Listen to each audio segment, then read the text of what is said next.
'Twas the night before Christmas, when all through the house not a creature was stirring, not even a mouse. The stockings were hung by the chimney with care, in hopes that St. Nicholas soon would be there. The children were nestled all snug in their beds, while visions of sugar plums danced in their heads. And Mama in her kerchief and I in my cap had just settled our brains for a long winter's nap. When out on the lawn there arose such a clatter, I sprang from the bed to see what was the matter. Away to the window I flew like a flash, tore open the shutters and threw up the sash. The moon on the breast of the new fallen snow gave the luster of midday to objects below. When what to my wondering eyes should appear but a miniature sleigh and 8 tiny reindeer, with a little old driver so lively and quick, I knew in a moment it must be St. Nick. More rapid than eagles, his coursers they came. He whistled and shouted and called them by name. Now Dasher, now Dancer, now Prancer and Vixen, on Comet, on Cupid, on Donner and Blitzen, to the top of the porch, to the top of the wall. Now dash away, dash away, dash away all. As dry leaves that before the wild hurricanes fly, when they met with an obstacle, mount to the sky. So up to the housetop the coursers they flew, with the sleigh full of toys, and St. Nicholas too.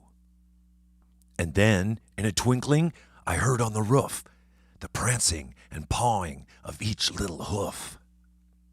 As I drew in my head and was turning around, down the chimney St. Nicholas came with a bound. He was dressed in all fur, from his head to his foot, and his clothes were all tarnished with ashes and soot. A bundle of toys he had flung on his back, and he looked like a peddler just opening his pack. His eyes, how they twinkled, his dimples, how merry. His cheeks were like roses, his nose like a cherry.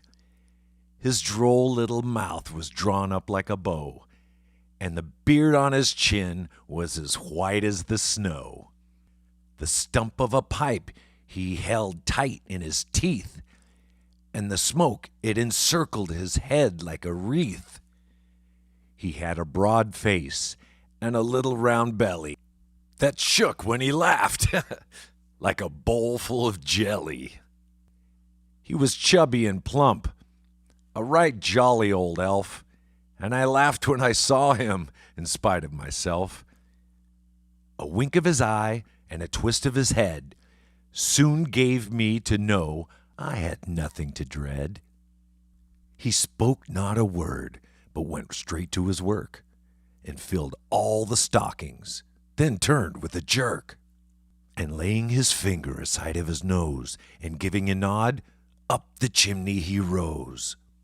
He sprang to his sleigh, to his team gave a whistle, and away they all flew like the down of a thistle. But I heard him exclaim, ere he drove out of sight, "Merry Christmas to all, and to all a good night." Merry Christmas, everybody.